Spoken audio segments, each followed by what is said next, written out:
உன்னை வீட்டுல விட்டுட்டு வந்ததுல இருந்து என்ன பண்றியோ என்ன ஏதுன்னு உன் நினப்பாவே இருக்கு. அப்புறம் நீ வீட்டுக்கு வந்துட்டேன்னு இங்க எல்லாருக்கும் ஸ்வீட் கொடுத்தேன், மகேஷ் சாருக்கும் கொடுத்தேன். எல்லாரும் சந்தோஷப்பட்டாங்க. ஸ்வீட்டா? நீங்க என்கிட்ட சொல்லவே இல்லையே. வர்ற வழியில தான் தோணுச்சு ஆனந்தி, வாங்கிட்டு வந்தேன். நீ ஏன் வரலான்னு கூட கேட்டாங்க. ஆனந்தி ஒரு வாரம் கூட லீவ் எடுத்துக்கிட்டோம். உங்க அம்மா மனசுல அவ இடம் பிடிக்கணும், அதான் முக்கியம்னு மகேஷ் சார் சொன்னார். இல்லங்க, ஒரு நாள் லீவே போர் அடிக்குது. ஒரு வாரம் லீவ் எல்லாம் வேணாம். நான் நாளைக்கே வேலைக்கு வந்துடுறேன். அது உன் இஷ்டம் ஆனந்தி, உனக்கு என்ன தோணுதோ அப்படியே செய். இன்னைக்கு ஃபுல்லா நீ ரெஸ்ட் எடு, நேரத்துக்கு சாப்பிடு, நல்லா தூங்கு, சரியா? சரிங்க. சரி, வச்சுட்டுமா? சரிங்க. அப்பாடா, ஆனந்தி வீட்டுல ரிலாக்ஸா இருக்கா. இப்பதான் நிம்மதியா இருக்கு.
ஆனந்தி, எல்லாத்தையும் துவைச்சிட்டியா?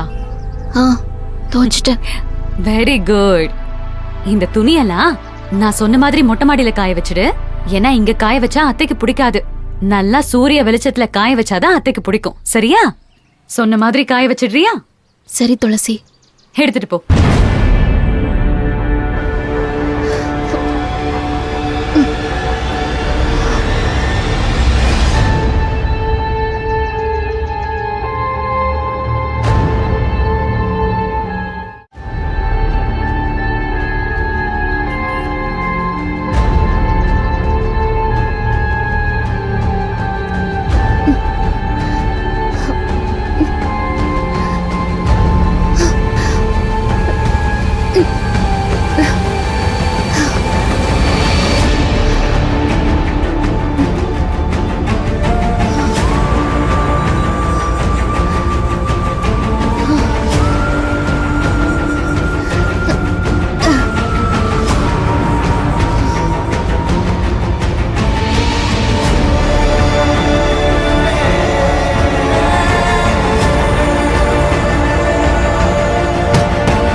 நடக்குது?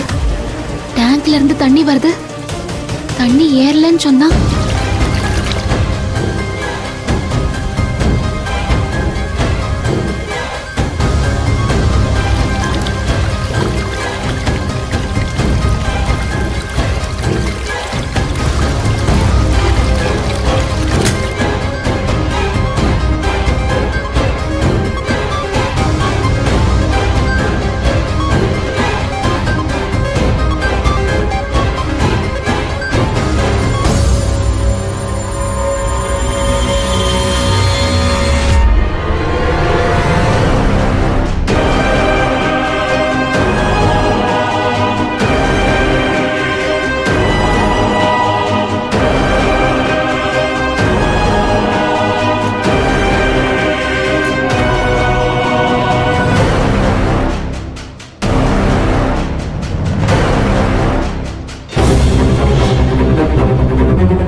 அப்படின்னா இன்னைக்கு நடந்த எதுவுமே தானா நடக்கல. என்னைய கஷ்டப்படுத்தணும் நடத்திருக்காங்க. அதே இந்த வாளுவ மூடிருக்காங்க. இந்த வீட்ல இதை செய்யக்கூடிய ஒரே ஆளு துளசி மட்டும்தே. இது எல்லாமே அவளோட திட்டம்தே. இந்த விஷயத்த நான் அவர்கிட்ட சொன்னா ஒரே நாள்ல துளசி அடிச்சு துரத்திடுவாரு. அப்படி ஏதாச்சும் நடந்துட்டா அத்தைக்கு என் மேல கோவம் இன்னும் அதிகமாயிடும். இல்லைன்னா அத்தையும் துளசியோடவே போயிடுவாங்க. அவர்கிட்ட சொல்ல வேணாம். 1 மாசம் தானே, பொறுத்துக்குவோம்.